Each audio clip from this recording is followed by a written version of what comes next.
Hey guys, if you want to know how to pay Shopify plan with your debit card, that's exactly what we're going to show you in this video. At first, head over to your Shopify store. After that, at the bottom left, you're gonna see this option called settings. What you have to do is click on that. And then once it loads, you're gonna see two options. The third one is billing and the fifth one is payments.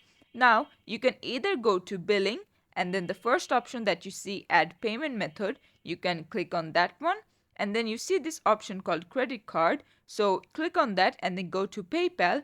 After that, it's gonna show add or pay with PayPal, so click on this one, and then once you put your Gmail and all the other necessary information, you can easily add your debit card.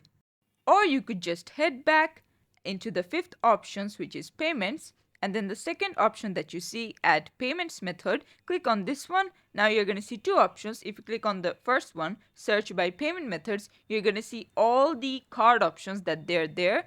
Just choose whatever debit card you have, or you could also go to search by provider and see if your debit card option is there, and once you add it, you can easily pay your Shopify plan with your debit card. This is how you can do it.